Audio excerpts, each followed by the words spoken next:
Después del fraude electoral, luego que nos robaron la presidencia de la República, sigue la confrontación política.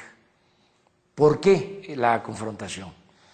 Porque hay dos proyectos distintos y contrapuestos de nación. Quienes están usurpando el gobierno están defendiendo una política económica que nosotros consideramos antipopular y entreguista. Los panistas hablaron de que las cosas iban a cambiar cuando ellos llegaran a Los Pinos, pero no ha sido así. Son los mismos personajes que han manejado siempre la política económica los que actualmente siguen sosteniendo los mismos postulados que tienen como origen las recomendaciones de los organismos financieros internacionales. Desde la época de Salinas se empezó a hablar de las reformas estructurales. ¿Qué significa esto de las reformas estructurales?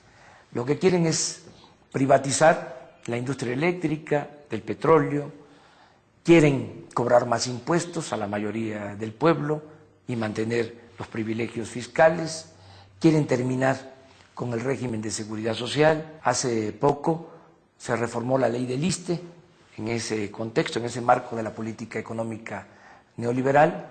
Ya pasaron a perjudicar, repito, a 2.500.000 trabajadores, incluidos a los maestros, porque ahora cuando se jubilen no van a recibir el 100% de su sueldo, sino solo la mitad, si les va bien.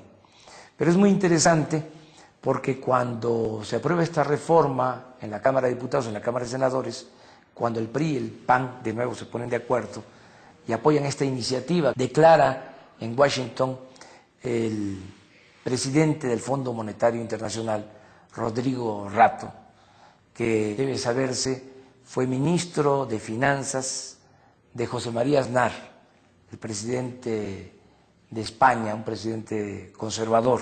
Declaró que si ya se había llevado a cabo la reforma a la ley del ISSSTE, que el gobierno usurpador debía seguirse de largo y que correspondía ahora el turno a la reforma fiscal y luego a la reforma energética.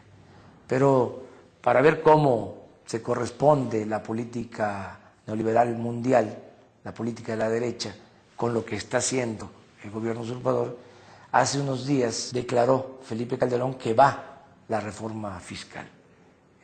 También lo secundó su secretario de Hacienda. Nosotros no podemos aceptar esa reforma fiscal porque implica cobrar más impuestos a los pobres y a los integrantes de las clases medias. Por ningún motivo vamos a aceptar la reforma energética, que no es otra cosa más que privatizar Pemex, entregar el petróleo a particulares, nacionales y extranjeros. Por eso hablamos de un proyecto alternativo de nación. Nosotros queremos que en vez de que el gobierno esté convertido en un comité al servicio de unos cuantos, queremos que el gobierno sea de todos, que haya patria para todos y que lo fundamental sea atender a la mayoría de nuestro pueblo, que lo fundamental sea sacar de la marginación, de la pobreza, a los indígenas, a los campesinos, a los obreros, a la mayoría de nuestro pueblo, porque el 90% de los mexicanos, se debe saber, gana menos de 5,000 pesos al mes. Ese es un país con profundas desigualdades económicas y sociales y cada vez es más angustiante la situación para millones de mexicanos. Nosotros queremos que se impulsen las actividades productivas, que se generen empleos, que ya no se tenga que ir la gente a buscar trabajo del otro lado de la frontera. Es una vergüenza y es al mismo tiempo una muestra de que no funciona la actual política económica, el que México ya se haya convertido en el mundo, en el país que más mano de obra exporta al extranjero. Nosotros estamos por reactivar la actividad productiva, que se regrese al campo, que se apoye al ejidatario, al pequeño propietario, al comunero, que se apoye la creación de nuevas empresas, que se apoye al pequeño, al mediano comerciante, en fin, que haya crecimiento y haya empleo y desde luego que estamos porque haya bienestar y no vamos de ninguna manera a permitir que se siga exprimiendo a la mayoría de nuestro pueblo y desde luego que no vamos a aceptar bajo ninguna circunstancia que se sigan entregando los bienes nacionales a unos cuantos. Ya es mucho, han saqueado nuestro país.